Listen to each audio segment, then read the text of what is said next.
بسم اللہ الرحمن الرحیم۔ السلام علیکم ناظرین۔ بادشاہ نے ایک درویش سے کہا، مانگو کیا مانگتے ہو؟ درویش نے اپنا کشکول آگے کر دیا اور عاجزی سے بولا، حضور صرف میرا کشکول بھر دے۔ بادشاہ خواب میں آیا ہوا تھا، اس نے فوراً اپنے گلے کے ہار اتارے، انگوٹھیاں اتاری، جیب سے سونا چاندی کی اشرفیاں نکالی اور درویش کے کشکول میں ڈال دیے، لیکن کشکول بڑا تھا اور چیزیں کم تھیں۔ اس نے فوراً خزانے کے انچارج کو بلایا۔ انچارج میرے زیورات کی تھیلی لے کر حاضر ہوا۔ بادشاہ نے پوری تھیلی لے کر جو زیورات کشکول میں گرتے رہے، کشکول بڑا ہوتا گیا، یہاں تک کہ تمام زیورات غائب ہو گئے۔ بادشاہ کو بے عزتی کا احساس ہوا، اس نے خزانے کا منہ کھول دیا، لیکن کشکول بھرنے کا نام نہیں لے رہا تھا۔ خزانے کے بعد زائر کی باری آئی، اس کے بعد درباریوں اور تاجروں کی باری آئی، لیکن کشکول خالی کا خالی ہی رہا۔ ایک ایک کر کے سارا شہر خالی ہو گیا، لیکن کشکول خالی ہی رہا۔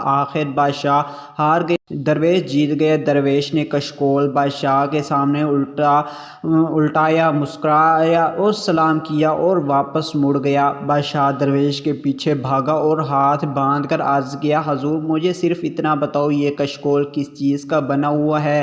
درویش مسکرایا اور کہا، یہ خواہشات سے بنا ہوا کشکول ہے، جسے صرف قبر کی مٹی ہی بھر سکتی ہے۔ انسان بھی اگر اپنی خواہشات آئے دن بڑھانے میں لگا رہے تو اس کی خواہشات بھی کم کبھی نہیں ہوتی۔ اس کی خواہشات ہی اس کی موت اس کو انجام پر پہنچا دیتی ہے۔